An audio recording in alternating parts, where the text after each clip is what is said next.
lo memang harus punya bisnis sebelum badai itu datang. Pesan ini gue tujukan untuk teman-teman yang sekarang belum punya bisnis atau belum punya pendapatan, multi pendapatan di luar dari pekerjaan hariannya. Oke, teman-teman, kita tahu yang namanya berkeluarga itu penuh tanggung jawab. Gue nggak tahu lo anaknya orang kaya atau bukan, gue nggak tahu anak lo banyak atau sedikit, gue nggak tahu mertua lo kaya atau enggak. Tapi seenggaknya finansial keluarga itu memang harus lo pikirin. Apalagi kita nih cowok-cowok sebagai kepala keluarga. Oke, mungkin yang seangkatan sama gua usia 34, 35, 36 gitu kan, sekarang sudah mulai merasakan bahwa anaknya sudah mulai tumbuh kembang usia 4, 5 tahun, 6 tahun mungkin, atau 3 tahun mungkin, yang kalau orang tuanya dua-duanya bekerja, berarti berasumsi dua-duanya berpendapatan, kelihatan masih bisa happy-happy. Salah nggak? Ya nggak salah gitu kan. Punya rumah atau belum punya rumah itu urusan belakangan.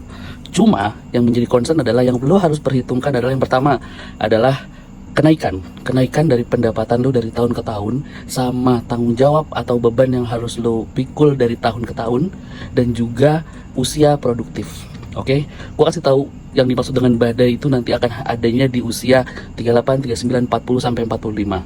Maksudnya apa? Di saat anak sudah mulai bertumbuh makin banyak kebutuhannya, lalu gaji kita yang setiap tahun mungkin naiknya enggak sesuai dengan pertumbuhan tanggung jawab atau pengeluaran kita, akhirnya banyak yang stuck di situ, banyak yang stres di situ, sampai akhirnya memutuskan untuk resign. Nah, banyak sekali orang yang memutuskan untuk baru mulai usaha di usia itu, yang mana kalau kita bicara rezeki itu lain hal ya, tapi kalau usia lu udah 40 ke atas, badan tuh udah nggak sekompetitif sekarang, udah nggak seproduktif hari ini. Masa-masanya udah pengennya santai kerjanya, udah pengennya dapat duit banyak tapi kerjanya nggak ribet. Padahal kebutuhan lo makin meningkat.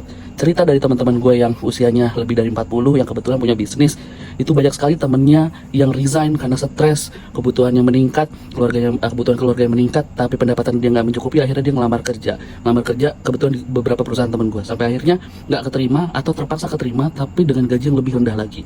Akhirnya banyak sekali orang yang gagal di usia 40, 41, 42 dan seterusnya. Udah, kalau ternyata lu gagal di badai itu, maka dari 40 ke 60 itu tinggal yang namanya penyesalan.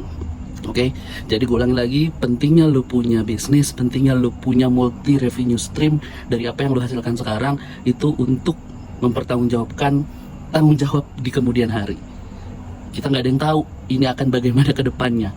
Oke, tapi yang harus kita sama-sama tahu bahwa anak istri kita taunya semuanya happy, semuanya berjalan dengan baik-baik aja. Jadi lebih baik fight dari sekarang, biar nantinya udah nggak kena badai itu lagi, pendapatannya udah sesuai, atau malah pendapatannya lebih tinggi dari tanggung jawab, lo akan lebih enak nanti 40 sampai 60 nya lo akan lebih established. Semangat.